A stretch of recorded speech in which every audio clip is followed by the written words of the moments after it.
Bismillahirrahmanirrahim. Assalamualaikum warahmatullahi wabarakatuh. Bismillah, alhamdulillah, wassalatu wassalamu ala rasulillah. Kali ini saya masih tetap pengen ngebahas yang berhubungan dengan saum ataupun yang berhubungan dengan puasa. Ada yang bertanya nih pada saya seperti ini. Ini yang bertanyanya yang udah berumah tangga ya, berarti suami istri. Dia itu bertanya seperti ini. Ketika malam ya, bukan siang hari nih. Ketika malam aku tuh bersetubuh dengan istri aku. Nah, tahu-tahu aku itu bangunnya adalah deket-deket keadaan subuh gitu. Maka aku lekas-lekas makan, sahur. Ketika udah beres sahur, misalkan udah ketika beres makan itu keburu adzan subuh. Dan aku sama istriku itu belum sempat melakukan mandi besar. Nah, maka kalau misalkan hal itu terjadi gimana? Puasa akunya sah nggak? Katanya seperti jadi. Sekali lagi, yang berumah tangga ini, suami istri ini malamnya melakukan berhubungan tetapi belum sempat melakukan mandi besar. Udah keburu adzan subuh, ini puasanya itu sah apa enggak katanya gitu. Nah, maka untuk jawabannya saya tuh ingat ya kepada hadis Rasulullah SAW dari Siti Aisyah radhiyallahu anha. Jadi pada waktu itu ada seorang laki-laki nih yang sengaja datang kepada Rasulullah karena bermaksud ingin menanyakan sesuatu perihal tentang hukumnya. Dan laki-laki itu berkata kepada Rasulullah, "Ya Rasulullah, ini usbihu junuban." Ketika bangun pagi, aku itu berada di dalam keadaan junub yang Rasulullah. Dan aku itu belum melakukan mandi besar.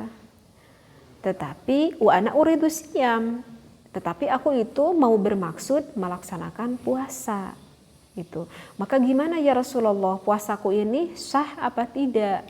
Kata laki-laki itu berkata kepada Rasulullah. Maka Rasulullah pun menjawab apa yang dikatakan oleh laki-laki tersebut. Wa ana usbihu junuban wa ana uridu siyam. Kata Rasulullah, sama, aku juga pernah terjadi hal seperti itu. Aku tuh pernah ketika pagi berada di dalam keadaan junub dan aku belum melakukan mandi besar. Kata Rasulullah.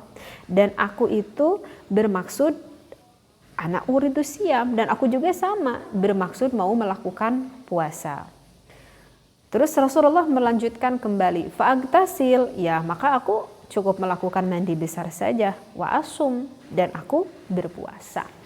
Jadi udah bisa dipahami ya di dalam hadis ini kata Rasulullah, fa'agtasil wa asum, ya aku tinggal mandi besar aja dan aku berpuasa. Seperti itu.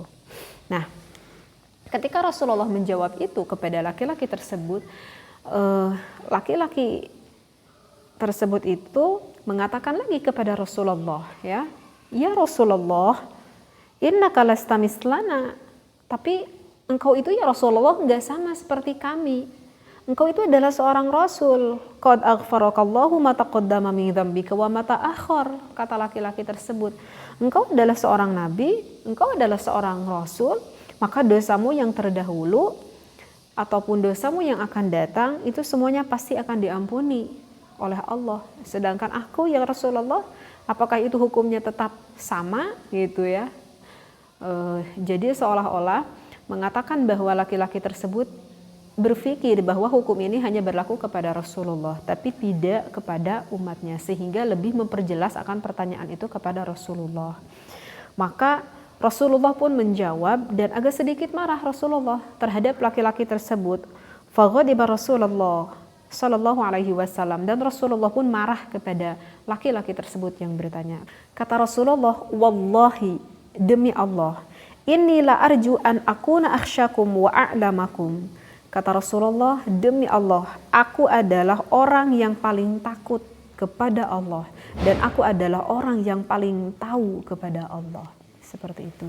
Jadi karena laki-laki tersebut berkata bahwa ya kalau Rasulullah kan pasti akan diampuni apa yang telah ia lakukannya itu. Misalkan yang dilakukannya berupa dosa gitu, maka Rasulullah dengan marahnya berkata kepada laki-laki tersebut, kamu tuh harus tahu bahwa aku adalah seorang utusan Allah.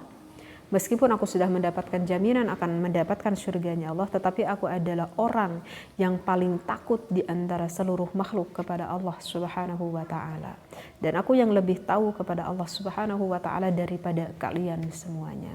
Seperti itu. Nah, jadi di dalam referensi hadis ini sudah bisa menunjukkan ya bahwa hukumnya itu adalah diperbolehkan.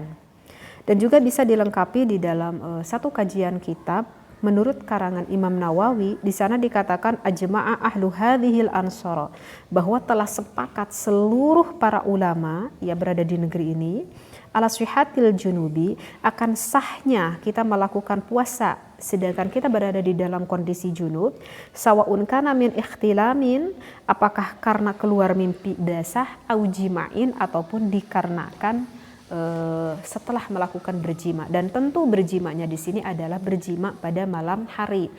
Maksudnya adalah bersetubuh pada malam hari, bukan bersetubuh pada siang hari. Karena kalau bersetubuh pada siang hari kan itu hukumnya adalah diharamkan. Ataupun misalkan kita melakukan mandi besarnya tersebut dikarenakan kita itu udah mimpi basah gitu ya.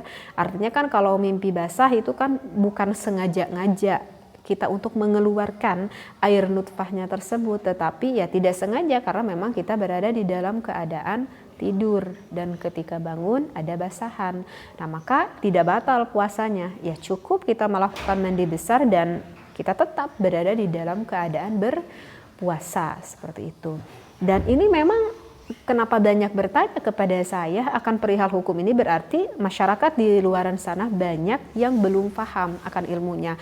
Mungkin karena berpikir bahwa setiap melakukan mandi besar itu harus pada waktu itu. Maksud saya ketika sudah berhubungan dengan suaminya itu maka harus mandi pada waktu itu. Itu sebetulnya tidak ada kewajiban ya. Jadi kalau misalkan para suami dan juga para istri bersetubuh, sebetulnya tidak ada kewajiban harus melakukan mandi besar pada saat itu. Enggak ada kewajiban. Itu hukumnya hanya sunnah saja, bukan kewajiban. Misalkan ibu itu digauli oleh suami ibu misalkan sekitar jam 10 malam gitu ya. Misalkan jam 11 malam gitu. Apakah harus mandi pada saat itu? Ya enggak harus mandi pada saat itu. Begitu.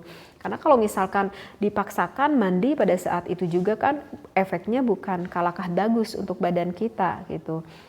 Justru kalau menurut Kesehatan Tibun Nabawi, kalau misalkan kita mandi sekitar jam 4 sorean gitu ya, ataupun jam setengah 5-an lah, sampai sekitar jam 12 malam, itu efeknya kurang baik sekali kepada tubuh kita. Jadi kalau misalkan kita mandi maghrib-maghrib gitu, itu tidak akan membaikkan kepada tubuh kita.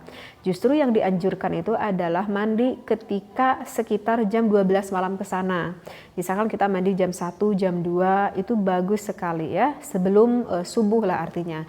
Justru kalau kita terbasahi kepala kita pada saat itu, maka itu akan menjadikan salah satu kecerdasan untuk akal kita, untuk otak kita gitu. Jadi sekali lagi tidak diwajibkan harus melakukan mandi pada saat itu. Kalau misalkan kita bersetubuh dengan suami ataupun dengan istri kita, hanya saja hukumnya sunnah. Tapi gimana nih misalkan aku tidur itu membawa hadas besar gitu ya, maka bisa dilakukan kita berwudu saja. Kalau misalkan kita nggak mau pengen melakukan mandi pada saat itu, maka bisa diganti dengan berwudu saja. Dan nanti ketika subuh kita bangun ya baru kita melakukan mandi besar gitu. Nah kalau misalkan kita nih contoh sedang berpuasa gitu ya, misalkan saya yang bayangin itu ibu-ibu gitu ya. Misalkan ketika bangun misalkan jam setengah 4 gitu ya. Aduh dan ibu-ibu tuh berpikir kalau aku mandi dulu aku tuh belum masak, aku tuh belum ngebangunin anak-anak, aku tuh belum nyiapin ini itu gitu. Dan aku tuh takut nanti pada kesiangan anak-anak karena aku belum ada persiapan. Sehingga apakah boleh bagi ibu-ibu tersebut lebih memilih untuk mempersiapkan imsak keluarganya daripada melakukan mandi besar dulu? Maka itu hukumnya boleh ya. Jadi untuk ibu-ibu kalau misalkan waktunya itu udah agak mepet banget, itu lakukan saja persiapan untuk imsak, misalkan masak apa gitu ya, terus ngebangunin anak gitu kan, maka lebih baik lakukan saja itu dulu ya.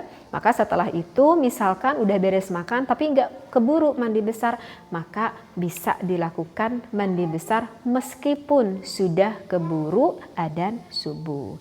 Dan ketika melakukan mandinya, sudah saya bahas ya di pembahasan sebelumnya, untuk melakukan mandi besarnya harus agak sedikit dijaga dari lubang yang ada di bagian tubuh kita ya, seperti hidungnya, telinganya, mulutnya, ataupun bagian depan lubang belakang, ataupun bagian depan ataupun bagian belakang, seperti itu ya.